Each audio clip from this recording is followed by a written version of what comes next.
Okay, it is. Oh, look at this. You should all have a notification that we are being live streamed. So for our participants, your video is off. Okay, it is. Oh, look at this. You should all have a notification live stream.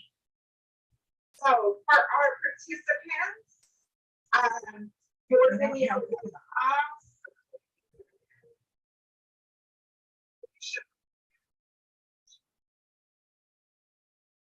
Okay, so I don't know if you heard the echo. I was trying to figure out how not to have it on my YouTube loudly. But for our participants, your video is disabled. And so we cannot see who you are live. The only videos shown are our panelists. We are going to also be recording this webinar so that we can use it later on. Again, nobody who is a participant will be recorded. So what we will do is present our webinar, and at the end, I will stop recording and I will take us off the live stream, and then we will open it up for questions and answers. If you would like to ask a question during the webinar, feel free to open the Q&A box and go ahead and ask your question in there. Type it in and we will try to answer it during the webinar. We may choose to read it aloud. We will not say who wrote the question or call you out by name, but it may be something that we find will be valuable information either for the participants that are joining us in the Zoom or our participants that are live streaming tonight. Again, thank you all for your patience while we were working on getting our live stream going.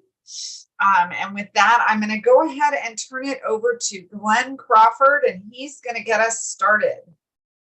All righty, great. Well, welcome everybody, and thank you for being here, and thanks to my colleagues for being here at 6:30 in the evening, giving their time for this complimentary, no-cost educational event. We want to welcome you.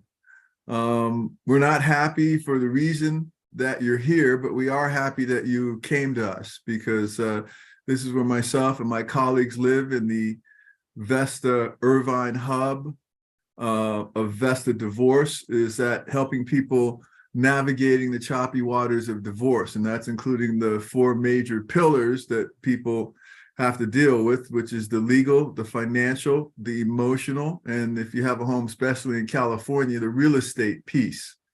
No one gets married thinking that they're going to get divorced. And, you know, you're not generally at your best. You're taxed emotionally, mentally, and physically when you go through this process. But it doesn't have to be a nightmare. I'm here to tell you an overriding thought I'd like you to keep in mind is that this is a temporary circumstance. This too shall change, just like spring has followed winter for the last 10,000 years.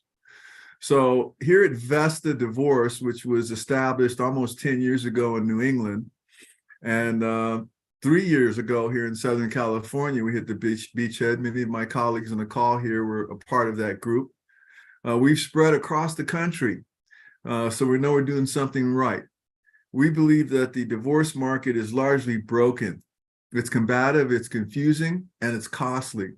And we wanted to take some of the angst out of that. Many of us have walked down your road, not in your shoes, but down your road. I was divorced after 24 years of marriage. I would say that there was a bright light in you before you got married, and that light is still there. You just got to find it and dust it off. And I would say that it takes courage to change your life when your life isn't right, whether it's your job or your spouse or whatever. But if you're in an untenable situation, it will take some courage. And that's not to say it won't be without some pain, but you'll be better off for it. Everyone deserves to be happy. We're here to help you get your mojo back. And the way we do that is what I call the Vesta collaborative style.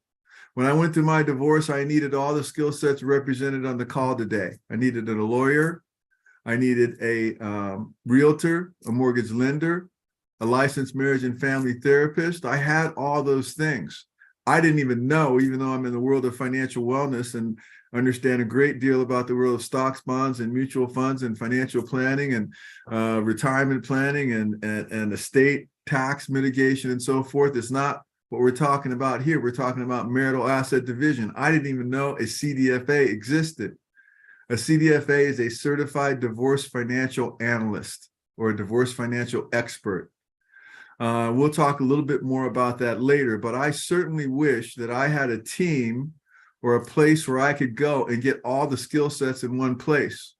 Moreover, if I could use those skill sets in combination with one another. I'm a big team guy. I played sports my whole life, played in college, coached many sports teams, had almost 100 direct reports in previous businesses. I believe you're much more powerful with a team than you are as an individual. And we have just that. It's not the collaborative legal process style where you go out and it's a different process than what we're talking about. What we do is we work collaboratively, meaning that if you choose, you can work with any one of us or any combination of us or all of us. And if you choose to do so, whatever combination you do, we have an affinity for one another, confidence in one another, and experience in working with each other. And the data can be shared with your permission, which means you're not duplicating the data all the time and paying for that. So this collaborative style is very powerful. We put on these no-cost educational events so people can come and learn a little bit about their situation. You know, I mentioned the legal, the financial, the emotional, and the real estate aspect of divorce. We can help you with all of that. But the best advice that I would share would be to put yourself in a position to come from making informed decisions, not emotional decisions. And divorce, don't make any mistake, is a business. The business of divorce doesn't care about emotions. So we're going to share some of the things in all the areas that I mentioned that you probably should be aware of, that we think will be takeaways that can help you today. I do want you to remember, though, again, that this time too shall pass. So we're going to throw a lot of information at you. If you remember 10% of it, that's fine. You're invited to come back as many times as you like. Now, myself and all my colleagues have been highly vetted. We've gone through a stringent interview, application, and background process. We all have our own practices, but we come together in this Vesta hub of the Vesta Divorce Irvine hub. We come together and we work together for the benefit of the clients that we serve. And I invite you, you've received information on all of us. That information also includes a Calendly link. In that, this is general in nature. We can't get too specific on any one situation. So I invite you to reach out to us for a one-on-one consultation. With that, our event tonight is the New Year, New You, Life After Divorce. And we're going to get started. Let me share my screen. All right. And I just have a quick disclaimer for our program today, which is the purpose of our program is to provide helpful legal information. So it's difficult, if not ill-advised, for us to provide detailed, specific legal advice. The reasons are that each of your cases are unique and fact-specific, and there are nuances and details that we don't have the time today or privacy to flesh out. Importantly, our legal professionals adhere to the highest ethical and professional standards, and we have to be cautious about issues of potential conflicts of interest and fulfillment of our professional ethical responsibilities in a limited time format like this. So that said, we'll do our best to give you some important information that'll help clear up some of the confusion and uncertainty about divorce. However, some questions may be better suited to a private consultation with one of our legal professionals. We thank you for understanding and hope that you'll not be offended if we do suggest that instead of answering your question here, that you schedule a private consultation. So as a final note, understand that the legal information given is to be considered educational, informational, and general in nature only, and the discussion and question and answer exchanges shall not create an attorney-client relationship and do not carry the protections of confidentiality that would normally apply. Now, Patricia and I are licensed in the state of California, and so the information that we'll be giving is based on California law. And I believe that Cheryl also is licensed in California, and everybody else will tell you as they go along if they can help you out of state. So without further ado, I will turn it over to Cheryl Woodhouse. Thanks, Cheryl. Thank you, Elizabeth. You're absolutely correct. I am a licensed marriage family therapist in the state of California. That's all where I can practice. I do divorce coaching also, and I'm here to talk about today, if you're considering divorce. I recognize, as along with all the people in Vesta, that this is a highly stressful time, but we're here to encourage you because there are answers. And I was really reflecting today on, do we need to just kind of squelch our feelings and not feel all the negative that comes up while facing divorce? And the answer is no. The thing that I teach my clients the most is what we call resilience. And I want to read just real quickly, just looking at the definition of resilience that is so very important during this time. And that's the capacity to withstand or to recover quickly from difficulties and toughness. And I want to stress that toughness doesn't mean that you push down your emotion. As a lot of people know, when you're going through any type of trauma, loss, in the case of death, as well as divorce, you don't want to deny the emotions that you feel. You want to feel them, but you want to build this resilience. The second definition is the ability of a substance or object to spring back into shape or elasticity. And I look at that as flexible thinking. And so that leads me into the slide where it says importance of a mindset.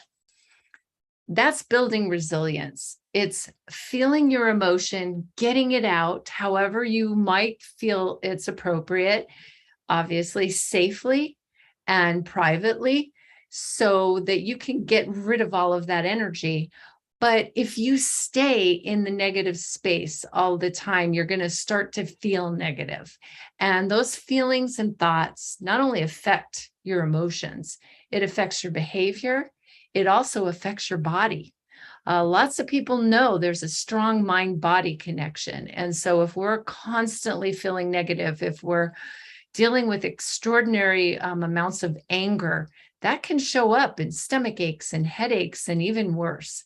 So you really want to look at coping strategies. And that is, maybe it is, laying in bed all morning long and saying, I can't handle this, especially if you don't have kids. It's okay to lay in bed and do nothing and to cry. But what I'm recommending is you don't do it forever. And that's that you want to look at, how are you dealing with your self-esteem? Obviously, you're taking a hit with the idea of any type of rejection.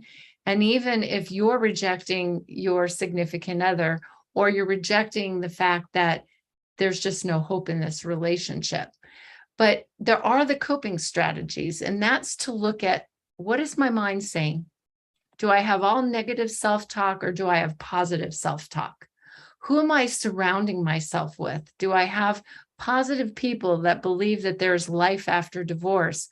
Or am I with all the bitter people sitting at the bar, slamming down a bunch of alcohol that makes you feel actually worse and depresses your immune system and just depresses your mental state? So you want to look at that. I have several. I've got A to Z amount of coping strategies, but I can kind of name you some of them. And that's choosing to be proactive. And proactive would be, if you're starting to feel overwhelmed about, all the details of the divorce, make sure you pull out a journal and start documenting everything you're concerned about that you're going to be taking to the other professionals in the group. Things to do with your home and the sale of it. Are you going to be able to sell it or keep it? Do you need to refinance? Do you need to find a new home? What do you need to go over with your attorney? What do you need to do financially to make it work? All of those things you want to document proactively, because that reduces your stress level, and it also helps financially, that it's not costing you more money when you sit down with all the other professionals. So I strongly recommend that as number one. Number two would be forgiving yourself. Everybody goes through loss. Everybody goes through failure. Some of the most successful people in life have failed numerous times. It's reframing or rethinking the possibility that if this relationship doesn't work out, you have a new chapter that you can start. Obviously not right away, but it is a possibility for your future. So it's really looking at, what can I do in my life? And just start with little baby steps. Put out an entire plan for what you can do to not only function day to day right now, but also your short-term and your long-term goals. That would be a proactive way of really keeping a positive mindset. Keeping humor is always a positive thing.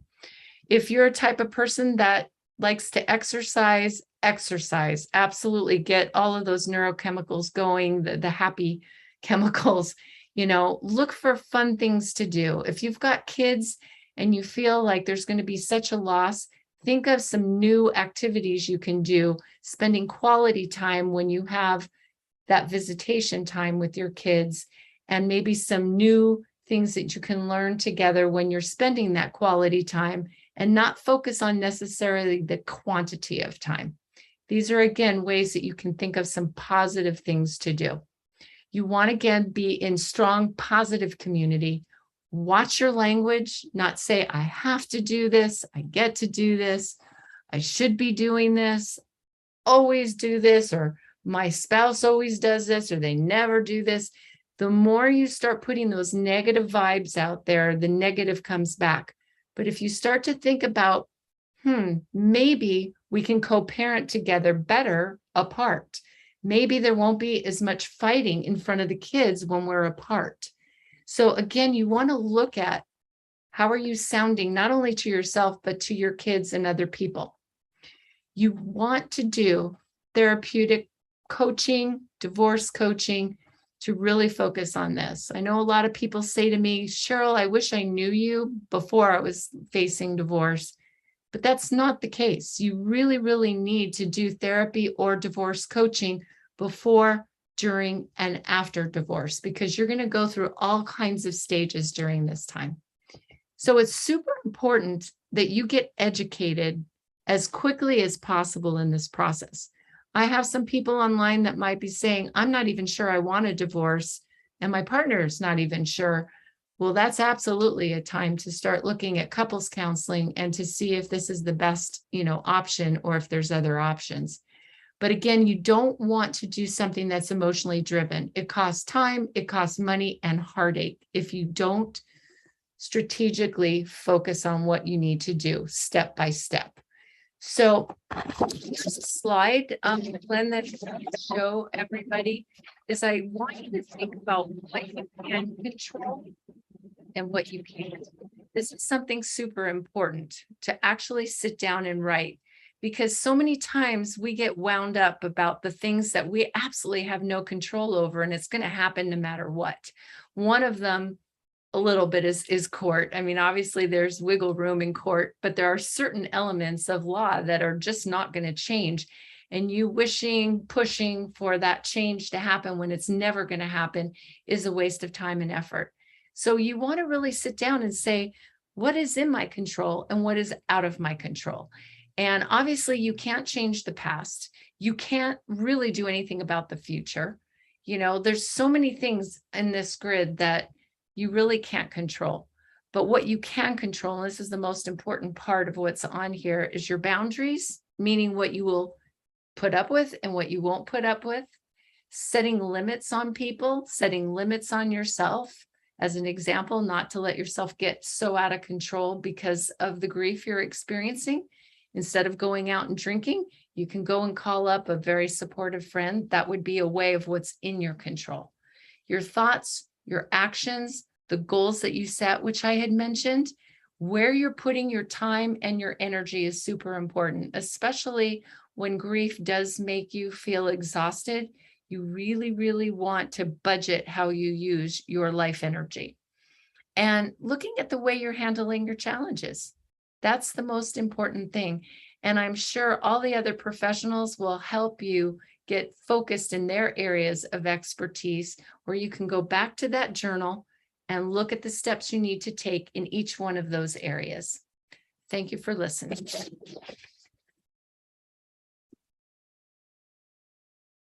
All right. So Patricia, I don't know about you, but this time of year, I have a lot of clients coming in and saying, next year is going to be different, making their New Year's resolution. And so I want to talk to everybody and talk with you about how people can start that process of getting to their new normal and making things different after this year. Yeah, I find the first week of January, actually the first few weeks of January, our phones are blowing up. People have been through that one last holiday, or they've been going, for me, I do out of court resolution. So I do mediation, collaborative divorce. I get a lot of calls from people that have been in the process all through the prior year and they want to get done. How can we get them to the end of a divorce? Right. So one thing that they can do is if you're just starting out, you can figure out how you want to approach this. And so like Patricia was saying, there are different ways of out of court procedures or processes. And my firm and I handle the traditional litigation, which is, we file the things with the court and we proceed forward. Maybe there's domestic violence involved. Maybe parties just can't agree to do it any other way. It doesn't mean that we don't reach settlements. We often reach settlements. And in fact, we try to settle as many issues as possible to minimize what we take to court to litigate. But again, sometimes it just needs to go through the court process. And I understand that. My practice, I specialize in collaborative divorce and mediation. So what collaborative divorce is, both parties will have an attorney in a collaborative process. We will build our divorce team. So, for example, Glenn is collaboratively trained as a financial neutral. You'll hear more from him later. Cheryl is collaboratively trained as a therapist. So we will have a team approach, and all the members of your team will make an agreement that they're not going to go into court. We may bring in other collaborative professionals such as Tommy if we have a house and we want to talk about mortgages, and that's our collaborative divorce. There's also mediation, and there's a couple different types of mediation. So in some cases, I'm hired by a couple and I work as a neutral and I work for that couple. They are both my clients. However, I am not a lawyer for either of them. I'm a neutral. I help guide them and come to agreements. In other cases, I do mediations in some high conflict cases, or maybe a domestic violence case. And so in those cases, each of the parties would come in with their lawyer. So for example, Elizabeth would come in with the husband and they would be meeting with me, and the wife would come in with her attorney, and I work either in half-day sessions or full-day sessions to come up with a resolution.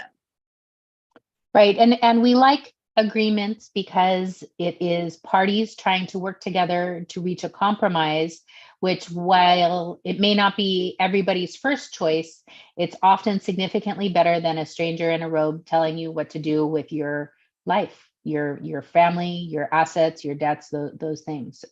The other way that you can do it, and we don't recommend it, but you can go it alone, impropria persona, self-represented. Many litigants in family law court are self-represented. The problem with that is the court holds you to the same standard as an attorney, which is crazy if you think about it, because attorneys went to law school for however long and have been practicing in this field, and the judges just expect you to do the same. It's an entirely different language, and there's a learning curve, and you get 15 or 20 minutes with a judge, and I can't tell you how many times I walk out of the court with my client and they say, what just happened? And so part of it is sitting down and explaining, what just happened. What was the judge saying in that foreign language? So, you can do it alone, but be wary and be prepared, but get some legal advice, please. And that self-help, I have found self-help is not helpful. I have had a lot of people come in and hire me. I'm sure you have too, Elizabeth, to fix things that have been done with the not so helpful help of self-help. Right. Or a non-attorney based document preparation service that has messed something up and now it will cost twice as much to fix it. Yes. Yes. And then our favorite process is the Vesta divorce process. What I love about Vesta is it takes that team approach that I was talking about that we've been doing in collaborative, and really it applies it over any of these types of divorce process options, whether you're representing yourself or you're in litigation, and also just addressing all the needs of our clients. Next slide, please, Glenn. So then we're going to look at, you've made your New Year's resolution. This year is going to be different. So what kinds of orders do you need to make a change? What kinds of things do you need to set in motion so that you can make the moves that you need to? So looking at custody, what custody plan is right for you? And not every family is the same. And not every custody plan is the same. We look at, joint legal custody versus sole legal custody, and what is legal custody? And legal custody is basically who makes those legal decisions. Who's going to decide where the children go to school? Can they go to therapy? Who's going to be the therapist? Can they play sports? Can they get tattoos, body piercings? But that's not the only type of custody. Elizabeth, you want to talk about physical custody? Right. So physical custody is also called visitation or parenting time. And so that is how are we going to share our children, both during regular time and then on, holidays and vacations. So during the normal school week, are we going to share them on a week on, week off basis? Are they old enough to be able to handle that? Are we able to be away from them for that long? Or do we need to have something where we see them a little more often? So it's a 2-2-3. Someone has them on Monday, Tuesday, someone has them on Wednesday, Thursday, and then the parents alternate the weekend. So there's never more than 5 days without you spending significant time with your children. Are you living close enough together where you can accomplish this, this timeshare during the week or during the month? Or is it something where someone really needs to have primary time during the school year and during the school week, and then the other parent has significant time during the summer and breaks? I'm looking at too, are you available? Look at really the quality of time you're spending with your kids over quantity of time. And being, I find with my cases, the more realistic you are about the time you can spend with your kids. You're going into work at 5:30 every morning, maybe it is a situation where you get more time over on the weekends and more time in breaks, and just being realistic and also looking at what can we do on a parenting plan that's going to allow the children to have the maximum amount of time with both parents. Right. Then we look to, sharing our children, seeing our children is probably the most important thing. And then we look to, how are we going to pay for everything? And so child support can be set payable from one parent to the other. And it's usually calculated by a program. And I'll go ahead and I'll put the free calculator in the chat, but it takes into consideration mainly the timeshare of the parties, how much time the children spend with each parent, and then the gross monthly incomes of the parties. There are other things that it takes into consideration, like who's paying health insurance, who's paying the mortgage interest, who's paying the property tax, are there other deductions like union dues or mandatory retirement? But then essentially the program spits out a number, and that's called guideline child support. And the court will order that number as long as your children are under the age of 18, or 18 and graduated from high school, or 19 and still in high school. So it is a long road on child support. And then spousal support. So spousal support, there are a lot of factors that go into that.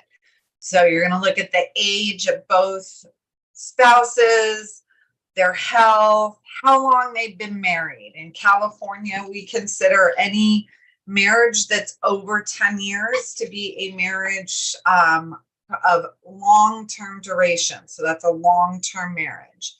And any marriages that are under 10 years are going to be considered a short-term marriage.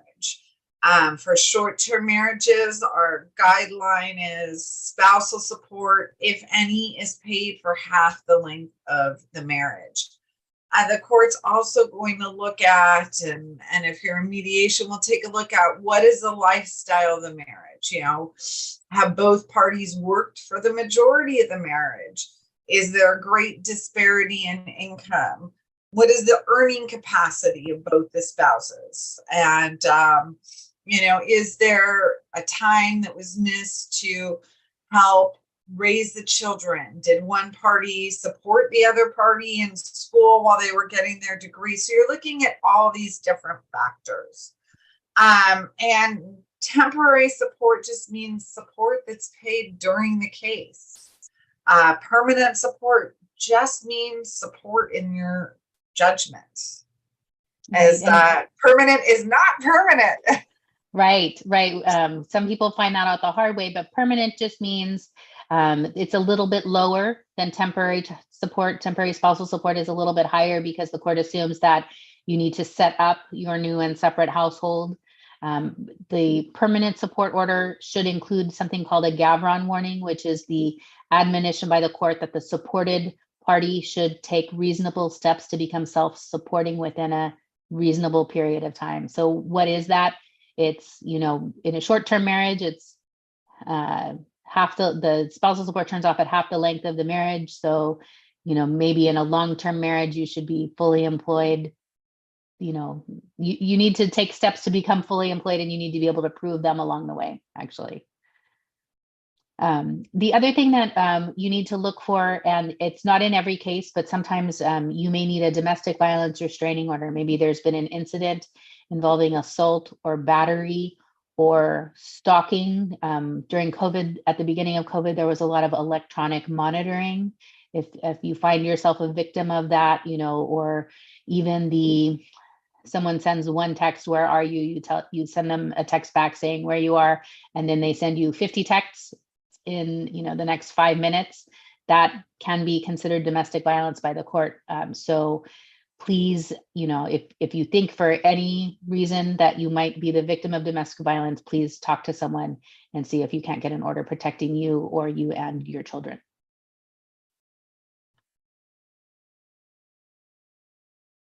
And then I think that's it for us. Now we're going to go ahead and turn this over to Glenn and to Greg.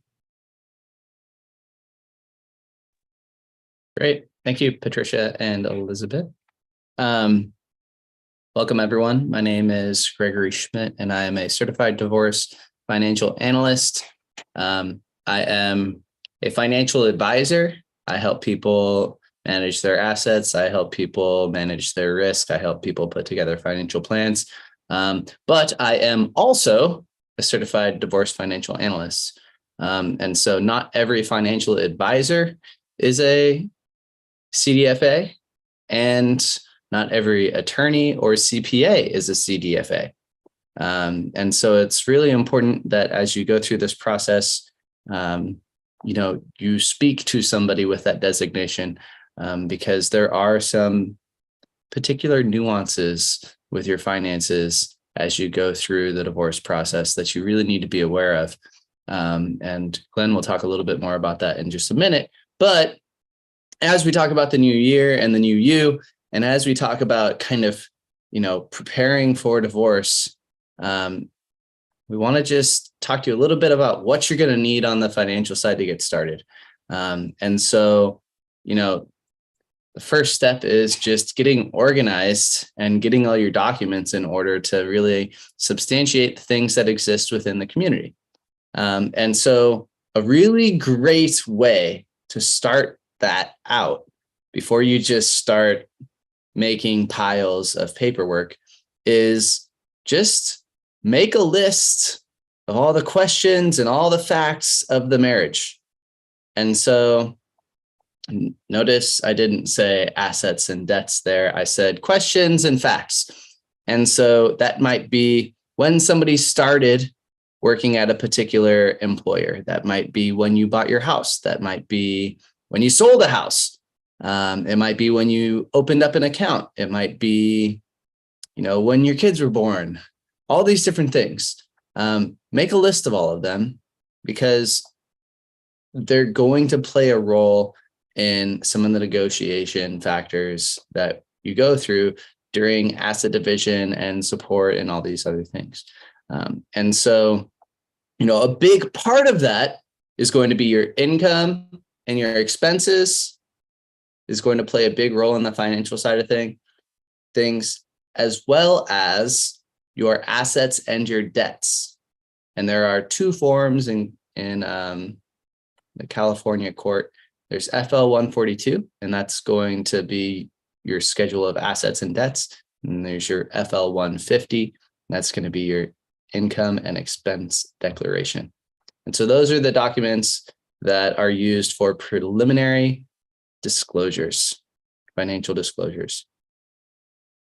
And so what's nice about knowing about those forms is not that we recommend that necessarily you need to go and get everything perfect on these forms and get it all formatted perfectly.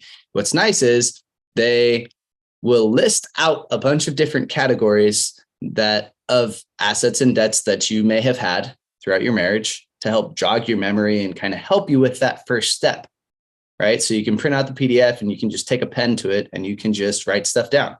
And that's a really, really good starting point. Once you've done that, then you can go and find statements to back up what you've written down. And if you can't find statements for something that you have written down, then that becomes a question that you can address during discovery. Okay. And so that's a really important part. Because you might not have all the financial data. If you weren't the person who was managing the finances, then you probably won't have all the financial data, or you won't know where to look, and you won't know if you have a complete picture, right? Because you just weren't involved in it. And so that's huge. And everyone is required to do these disclosures, and asset division is final. And so it's really important that you take this seriously. But if you can prove that your spouse didn't disclose things, then that's one of the only ways that you can kind of bring it back. Okay. And really, you got to prove it to the extent of fraud. And so, as you go through the discovery process, you want to make sure that all the things on your list are taken care of, even if it turns out that thing doesn't exist anymore and it really isn't playing a role in it. You want to just make sure that you close the loop on everything. So once you've done that, you want to organize your financials. And so those forms will also help you with that, because it's going to help you understand, okay, what am I paying in each of these different expense categories? It's going to say, all right, how many retirement accounts do I have versus non-retirement accounts? How many pieces of real estate do I have? And once you get those documents, you want to make copies of them, right? Because you probably will want to give them to the professionals who are helping you so that they can go ahead and do their analysis of those statements. That's going to be important. Something like, scanning them and putting them in a Dropbox folder. That's usually a really convenient way to, get them all together. You can create as many folders as you want without making a big paper folder. And then you can share that pretty easily with a professional. And then what this is going to help you do down the line, once you start working with professionals, is it's going to help you answer questions like, hey, can I stay in the home? Which is a lot of people's biggest question. Can I stay in the home? Can I afford to buy my spouse out? If I can afford to buy my spouse out, do I have sufficient cash flow to support the household once my spouse is gone? Can I afford to stay in the house with the children until they're done with school or, indefinitely? And so those are some really big questions. And this is where answering those questions starts, is just getting all of the data together, because every piece of your financial picture is correlated to the other pieces of your financial picture. They all kind of affect each other. And so Glenn and I can help you come up with some really creative solutions depending on your situation in order to make things work for you. But we got to have all the data first. And so as we come into the new year, we're already kind of taking inventory of our lives and, what exists and all these sorts of things. What are our goals and all that? And so this kind of plays really well with just, getting everything together after the holidays. And so another really cool thing about this time of year is you just got all of your year-end statements from all of your accounts. And so those are going to be pretty well up to date, and they're going to give you a snapshot of the past year. And that's especially with what we've seen in the financial markets over the past year, including the real estate markets. That's a pretty valuable statement to have. And so with that, I'm going to ask Glenn to come on to take the second half of our slide. And thank you for being here. All righty. Thank you very much, Greg. Appreciate that. Greg and I work together in a firm called Strategic Divorce Planning. We're both CDFAs. We're both financial advisors, as he mentioned. But we're the only firm of our type, I believe. We're comprised of CDFAs, forensic accountants, business valuation people, CPAs, analysts, and even mediators. We can handle all matter of interest in financial division when it comes to divorce. And make no mistake, you are basically negotiating a business deal, as if you were a partner in a firm that you were dissolving your firm. You would want to know how much inventory you have, how much is accounts receivable, how much is accounts payable, what type of equipment do we have, what's in work in process, what contracts are coming down the road. You'd want to know all that stuff before you divided your interest out, and that's what you're doing. Greg mentioned that a financial advisor or lawyer is not necessarily a CDFA. I would say it's extremely rare. There's only about 5,000 CDFAs in the country. When I went through my divorce, I was already a financial advisor. I was already a wealth asset manager. I was already an insurance, advisor as well. That's not what we're talking about. We're talking about marital asset division. Lawyers, and the lawyers on the call will tell you, and many will, and many don't even know a CDFA exists, or a divorce financial analyst. I try and make it sound a little bit plainer, but the distinction is a CDFA. Lawyers are not equipped to answer the questions that we answer. Financial advisors are not. A lawyer can advise you what you're legally entitled to, but lawyers don't take into consideration, well, first off, they aren't trained to value all assets properly. Some assets are worth a different number than what's on a sheet of paper. For instance, a pension. A pension is not worth a lump sum at some point in the future. A pension is worth what it would be expected to pay over the course of the mortality of the person who earned it. That's always more. Greg and I in our firm, by the way, we work nationally. We have clients all over the country. We're not encumbered by, being in one state. A lawyer also doesn't take into consideration the taxes, the risk, the ability to generate income or liquidity. In short, they don't answer the question, what's the impact on your life? And that's what everyone asks us. And we profess that you should put yourself in a position to make informed decisions so that you know before you divide those assets what your life is going to look like, not only on the day of the settlement, but 5 years, 10 years, 15 years down the road. You are going to have, there's so many things that are said. I don't even remember 10% of it. But, I kind of speak both as an advisor from personal experience and also my coaching hat, which I mentioned, which, I've always been the captain, the coach, or the playground since captain, the coach, or the leader since the playground. And what that means to me is I'm not selling anything. We don't sell anything. We're here to help people navigate these waters. It also means that we can tell you what we believe unabashedly without worrying about it. We can be authentic. And one of the things I will tell you, well, Cheryl mentioned it, mindset, which we had a discussion before. So, I really appreciated her comments about the power of the mind and your intuition and your third eye. It's how you look at things. Your mindset is very important. And you feel like you've, maybe been through traumatic stress, post-traumatic stress syndrome. The best thing you can do, in my opinion, is take care of yourself. Take a walk, get some exercise, pick up your instrument, a paintbrush, create a music playlist, take a bath before you go to sleep. There's 1,000 things you can do. Sleep all day if you need to sleep all day. You'll be okay. You won't sleep 30 days in a row all day. But you are going to have to do some things when you go through this process. You are going to have to make some decisions.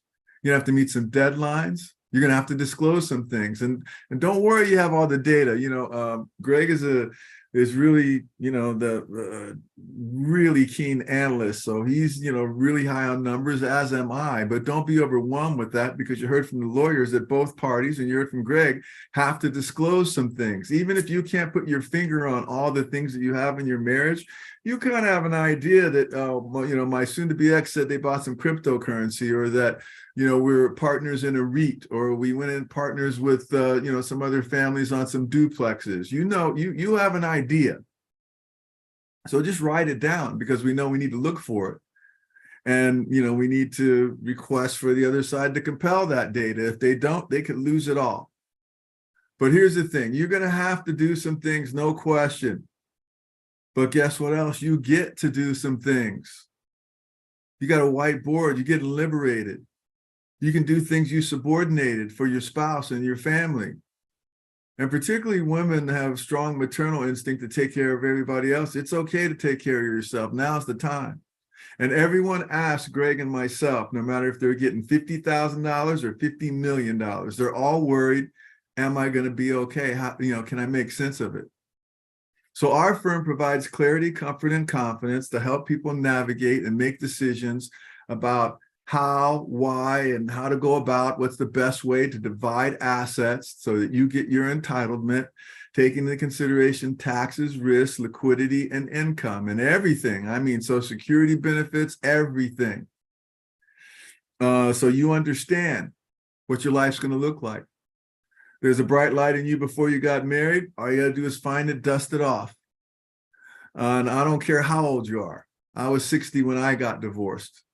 I'm also a big music guy. Bob Marley said, could you be loved and could you give love? You may not believe it, but there could be more love in your life. It happened to me, and my life is great. Another thing was forgive yourself. Forgive yourself whatever part you may have played in the circumstance you find yourself in. I think that most people have played some part. But whatever it is, forgive yourself and move forward. Find your mojo. And the quickest way to find your mojo is to take care of yourself and get informed to make these decisions and look ahead. You got a lot to give. We're living longer. We're working out more. We're eating better. You got a lot to live. Even if you only live one more week, you don't deserve to live it in pain. I'm going to give you my quick 5 isms of divorce. They'll cover the bullet points that I'm talking about here. My dad was a colonel in the Army. He said, son, there's very few universal truths, but there's a lot of general truths. So here are some general isms that I believe everyone should know about divorce, and I'll cover most of these points in that. Number one, you are a partner in the marital enterprise. You have a corporation that you have created and built with your soon-to-be ex. By the way, we want you to do everything you can do to save your marriage. We're not here waving a flag for people to go out and get divorced. I wish I'd had me when I went through my divorce. I didn't even know a CDFA existed. But if you're in a situation that's not going to get better, whether it's your job, your spouse, or whatever it is, a project you're in, and you know it's not going to get better, it takes courage to change your life. And it might hurt for a little bit, but you'll be better off when you come out the other side. So here are the 5 isms. Again, you're a partner in the marital corporation, whether you were the chief or only wage earner, or you were the CEO of the home. You're a 50% partner from the day you got married until the day you separated, period. Now you're a partner in the assets. Conversely, you're a partner in the debt as well. So we need to figure out, what's that balance sheet look like? That means including looking at community property versus separate property. If you got an inheritance before you were married and you kept it separate and not for the common good of the household, that could be considered separate property. If you had the house before you got married, you could, argue that you had what we call basis, whatever you had put into the house and what it was worth at the time you got married. If you started your 401k account or your pension account before you got married, that part is separate. We need to calculate what is your marital entitlement. But you're entitled to half. I don't care what your soon-to-be ex says to you, because we hear all kinds of things. I have a client today, we need Social Security benefit statements, and the husband doesn't want to provide it because he said, well, that's like spousal support. I'm not going to do that. Well, he's 100% wrong. You can say whatever you want to say, but the states say something different. And the government says that if you're married for 10 plus years, you can either get your Social Security or half your spouse's, whichever is greater. And you might start with yours and turn your spouse's on at some point. So you're a 50% partner in the corporation. Number 2, everything in divorce is negotiable. Everything's negotiable. The date of separation is negotiable. Spousal support is negotiable. All assets are negotiable. I say, though, before you negotiate away anything or fight for something, that you understand the impact of that you understand what it means to you. It's okay to relinquish something you're entitled to if you know you're going to be okay and the impact on it. And to me, it's not okay to argue for something more than what that asset is worth. But everything's negotiable. You can do a buyout of spousal support. You can relinquish your interest in the home if you want to. I've seen people do it to their detriment because, I just want to get away. Please don't make emotional decisions. That's one of the biggest mistakes I see people make. Everything is negotiable. Number 3, you and your soon-to-be ex can agree on whatever you want to agree on as long as one of you isn't cuckoo. Now, you might submit your soon-to-be ex has lost their mind, but they got to be diagnosed as such. But you can agree on anything you want, absent a judge, an attorney like Elizabeth or Patricia, or an advisor like Greg or myself. Number 4, asset division and divorce is essentially final. You can't do it over again unless you can prove fraud, which is timely and costly, which means number 5, you got to get it right. Home and retirement assets, are they equal assets? No, all assets aren't created equal. For instance, quickly, there's $500K of equity in the home, and your soon-to-be ex has $500K of equity in his or her, or excuse me, of $500K in their 401K, his or her 401K. You say, you know what? You got your 401K worth $500,000. The house has $500,000 equity in it. I'll just keep the house, and you keep your 401K. Well, the 401K hasn't been taxed. There's $500,000 in it. It's really $350,000 after taxes. And the home, which has $500K of equity in it, has a $250K tax exemption. So only $250K of it would be taxed. So all assets are not created equal. We need to identify that. And what Greg and I do, the other thing about lawyers, they don't talk or communicate in a way that's conducive to the people understanding what they're negotiating, because they have these big, long drafted letters with their special paragraph formatting and their special nomenclature that's hard for you to decipher what you negotiated. We line it all up very easily, A to Z, explain it, A to Z, and then provide you with division scenarios. So you can look at those scenarios and say, this one makes sense to me, and use that as a directive for your attorney. Your attorney uses our work. You won't be paying them to do things they weren't trained to do. Greg already mentioned, anything that has a number on it, try and get your finger on it, whether it's an asset or a debt. But if you can't get your finger on it, write it down. Just write down, I know that this account exists. We talked about marital versus premarital assets. A pension, for instance, if you started your pension 5 years before you were married, then the person who didn't earn it is only entitled to what was accrued there during the course of the marriage. We need to calculate that. A quadro, or a qualified domestic relations order, is something that is used if we need to split what's called qualified accounts, like a 401k or a 403b, money that hasn't been taxed yet. If we need to look at one of those accounts, because with the state of California, and they're either looking for they're looking for an equitable resolution. An equitable resolution. And if we need to, in our scenario, move things from one side of the sheet to the other, sometimes you have to divide these accounts. You can't call up the plan administrator for your 401k plan and say, hey, I'm getting divorced. I want you to carve out $500K to my soon-to-be ex. They can't do it. They have to meet something called ERISA guidelines. So a quadro, which is something our firm prepares, is an order that's written specifically for that plan and meets the parameters of that plan, that's sent to the plan administrator, and they have to accept it. They have to approve it. And we always advise lawyers and our clients to do that before the settlement, so you know you're going to get your money. Now, it does cost a little bit of money. We want to divide as few of those accounts as we need to. Our firm does it at a price that you're going to find, in the lower middle compared to going to a quadro company for it. Finally, the price of peace. The price of peace is, first, I don't negotiate anything. You wouldn't sit down and play chess unless you knew the value of your pawn, your rook, your bishop, your knight, and your queen, and your king. You wouldn't sacrifice them. You wouldn't play poker unless you knew how much you could afford to lose. Same thing here. Put yourself in a position of being informed, but we also don't want you to fight or spend more money for something than what it's worth. Think of it like this. If I come home today, even though, say we do a division scenario and you're getting 45% and your soon-to-be ex is getting 55%, but we've also ascertained that you'll be able to live your life comfortably, then, do I want to fight over that other 5% I can get? Or what if I come home today and I close the door and that's behind me? I can get on with my life. We call that the price of peace. I'm sorry, I went maybe a few minutes long there. I'm going to go to the next slide, but thank you very much. We're going to have Tommy Evans come on now.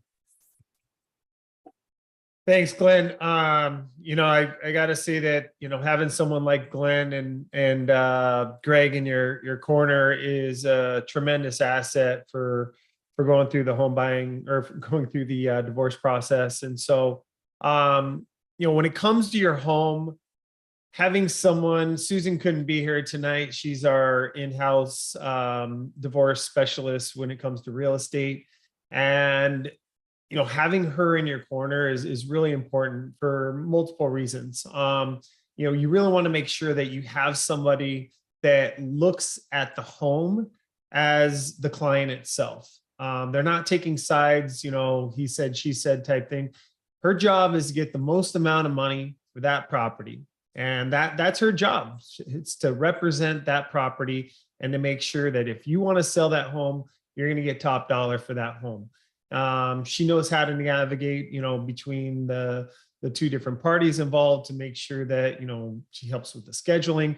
Her firm will even help with, they do they can finance, essentially they can put, if you need a little bit of work, they can put some money into it, get it ready to list, and so that you are going to get top dollar for it. She'll stage that property for you. And so, I highly recommend that you do talk to, someone that really understands, what it's like to go through a divorce, having gone through one herself, and having to dissolve property, which she's very familiar with as well. So you also want to, kind of take a look at that property and just see, is it right for your family? Is it time to downsize? Maybe that's the right thing to do. Maybe it doesn't make sense to hold on to that property. Maybe there's a bunch of deferred maintenance that you need to keep in mind as well. You could potentially have, a slab leak. We've seen people with foundation issues that they've had to, put in several $100,000 into, repairing a wall that's falling over, and have to put in a new retaining wall, which can get extremely expensive. So having a home inspection is probably the best money that you could spend, even, over and above. And I'll go ahead and say that I personally think getting an appraisal is kind of a waste of money. You're better off having someone like Susan provide a free comparative market analysis for you. Not just going to tell you what your homes, what homes have sold for 6 months past, which is kind of what the appraiser is looking for, but she knows market trends. She can tell you where the market is heading. Right now we're in a situation where we're seeing the interest rates go down. And so buyers are coming back out, and there is extremely low inventory. And so just because homes have taken a little bit of a dip over the last couple of weeks and months, really, doesn't mean that that's indicative of where the prices are going in the near future. And so, I definitely would advise you to, if you do own a home, sit down with Susan, have that conversation, and explore that with her. So let's go ahead and go to the next slide, please. And so, hey, of course, I will. Before I do, Tommy, I want to also emphasize that a realtor, one of the biggest assets most people have is their home. And again, we work very closely with Tommy and Susan, and putting yourself in a position of being informed. He's going to talk about mortgage lending in a second. So I would say you might be surprised how much home you can qualify for. You might think you wouldn't qualify for it, but there are creative things we do to make that happen, or at least put you in a position to understand if it can happen. But also a realtor like Susan will do something called a competitive market analysis, a CMA. So, don't go to Zillow or Zoom to get the value of your home. I would say, and don't get an appraisal, which will cost you several $100s. An appraisal is a historical view of sales in your area. A realtor will do the same thing, taking that historical view, and as well has knowledge of properties that are in escrow, what they're going for, and properties that are coming up for sale and what they're going to go for. So that's another mistake that people make a lot of times, is just wait until the end. Okay, I'm sorry, Tommy. I'm going. Oh, no, you're good. No, there's a lot of ways you can waste money when you're going through this process. And so, to Glenn's point, that's really what we're here to do, is to help you guys save money through this process. And it definitely can be combative and costly. And so it's our goal to try and take some of that away for you guys. Now, if you're planning to refinance, or whether you're looking at selling, buying something else, or maybe your spouse is going to keep the home and then you're going to go buy something else, you want to know what your options are. I always say that the very first call, if you own a home and you're thinking about going through a divorce, you really should pick up the phone and talk to a mortgage professional. And I wouldn't say just any mortgage professional. I specialize in mortgage divorce, but I also am an independent mortgage broker. And so I have access to, quite frankly, if you walk into a bank and say a lot of the things that I can tell you here today that we can do, they're going to have no clue what I'm talking about. And so knowing your options ahead of time so you can be informed, make an educated decision when it comes to the home is paramount. And so the first thing that I would say is that before you file, if you haven't, already, know whether or not, hey, can we go do a refinance now? Does it make sense to do a refinance now and take my spouse off of that mortgage? Can you work something out where you keep that mortgage? And so what a lot of people don't know, or maybe just aren't informed about, is that you can technically be on another mortgage and not be liable for the payment on that mortgage if we can show that the other party has made 12 payments on that mortgage. And so this would be something where most everybody that has a mortgage right now is under 3% for the most part. And so rates have shot up. They were at 7% just back in November. They've actually started to come down. We're going to see them continue to come down as inflation continues to lower. But we're still hovering in, your best case scenario, you're looking at getting about a 5% interest rate right now. And that's best case scenario. And so if you're sitting there with a 2.5%, interest rate, it'd be nice to be able to hold on to that. And so if we can show that, the other person is going to be continuing to make that payment, we can qualify you once we show that there's been 12 payments made, and we don't have to hit you for that mortgage. And so that's something that you guys can negotiate, especially if you have kids. Like, let's do what's best for the entire family here. I know it's hard, I don't want to give up the home, or maybe you're kind of have a tough time getting through who gets what.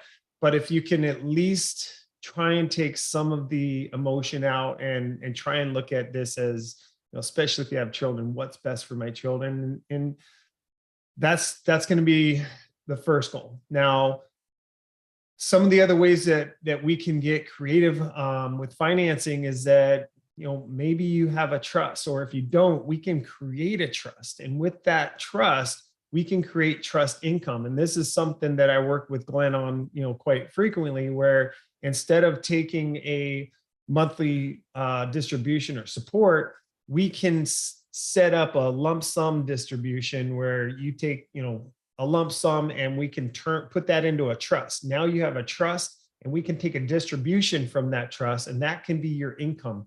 And that will get you the best qualifying rates that are available to you today by showing you don't even have to have a job.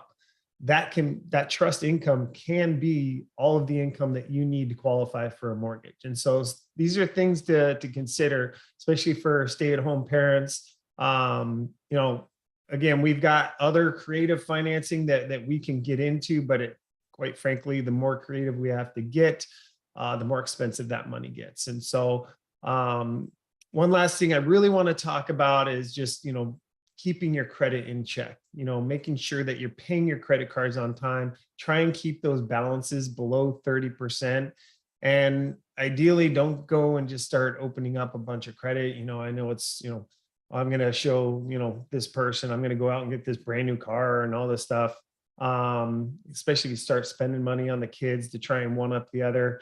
Just try and keep things in check, and do yourself a favor and really keep your credit in good standing, because everything is cheaper when you have good credit. And so I'm going to go ahead and leave it at that, and turn it back to Glenn. And I want to thank you for being here, and appreciate your time.